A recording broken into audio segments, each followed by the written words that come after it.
को ये बताएंगे कि सफलता सिर्फ मेडल की मोहताज नहीं होती। कल प्रधानमंत्री मोदी ने ओलंपिक खेलों में हिस्सा लेने वाले भारतीय खिलाड़ियों से एक मुलाकात की थी, जिनमें विनेश फोगाट और नीरज चोपड़ा शामिल नहीं हुए थे, क्योंकि ये दोनों खिलाड़ी अभी भारत नहीं पहुंचे हैं।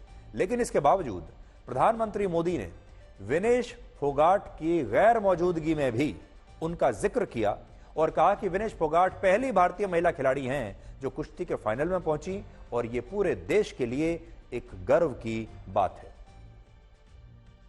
साथियों, पेरिस ओलंपिक्स भारत के लिए कई मायनों में ऐतिहासिक रहा है।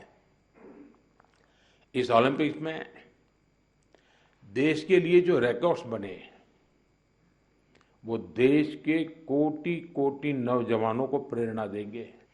विनेश पहली ऐसी भारतीय बनी जो कुश्ती में फाइनल तक पहुंची।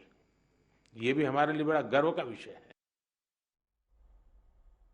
तो देखिए, विनेश फोगाट वहां मौजूद भी नहीं थी और प्रधानमंत्री मोदी ने विनेश फोगाट की तारीफ की और कहा कि पूरे देश को उन पर गर्व है।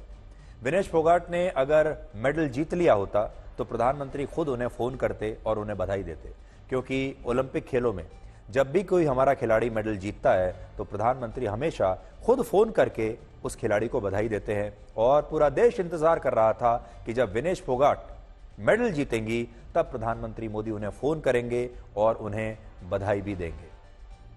लेकिन दुर्भाग्य से ऐसा हो नहीं पाया। प्रधानमंत्री मोदी को यह मौका नहीं मिला कि वो विनेश फोगाट को फोन करें, लेकिन उनकी गैर मौजूदगी में पीठ पीछे प्रधानमंत्री मोदी ने उनकी तारीफ की है। विनेश फोगाट ने इस बार ओलंपिक खेलों में कोई मेडल नहीं जीता और वो फाइनल खेलने से पहले सिर्फ 100 ग्राम ज्यादा वजन के कारण डिस्क्वालीफाई हो गई थी। लेकिन बड़ी बात यह है कि मेडल से चूकने के बाद भी उनके संघर्ष की चमक कम नहीं हुई है। और आज अगर प्रधानमंत्री मोदी ने उनकी गैर मौजूदगी में उनकी प्रशंसा की है तो पता चलता है कि काम ऐसा करो, यह हमारे युवाओं के लिए भी है कि काम ऐसा करो कि किसी की जीत से ज्यादा आपकी हार के चर्चे हों और आपकी गैर मौजूदगी में भी आपकी प्रशंसा हो। और यहां आपको प्रधानमंत्री मोदी को भी देखना चाहिए, जो अपने संबोधन में विनेश फोगाट की उपलब्धियों का जिक्र करना भूले नहीं। और बजरंग पूनिया, जो कि विनेश फोगाट के साथी भी रहे हैं, उनका कहना है कि विनेश कल सुबह 10 बजे दिल्ली के इंदिरा गांधी इंटरनेशनल एयरपोर्ट पर पहुंचेंगी और इसके बाद वो वहां से हरियाणा में अपने गांव बलाली के लिए रवाना होंगी।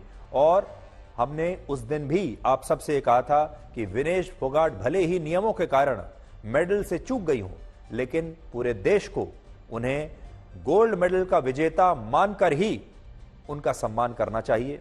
उनका देश लौटने पर वैसा ही सम्मान होना चाहिए, वैसा ही स्वागत होना चाहिए जैसा कि एक गोल्ड मेडलिस्ट खिलाड़ी का सम्मान और स्वागत होता है। ओलंपिक खेलों से डिस्क्वालीफाई होने के बाद विनेश फोगाट ने संन्यास लेने का ऐलान किया था और कहा था कि कुश्ती जीत गई और वो हार गई। उस दिन वो बड़ी निराश थी, लेकिन आज उन्होंने अपने एक नए बयान में कहा है कि वो अपने लक्ष्य में अब भी सफल नहीं हुई हैं और उन्हें लगता है कि वर्ष 2032 तक वो कुश्ती खेल सकती हैं, जिसका मतलब ये है कि वो ये कह रही हैं कि वो 2 और ओलंपिक खेलों में भारत की तरफ से अभी खेलने में सक्षम है।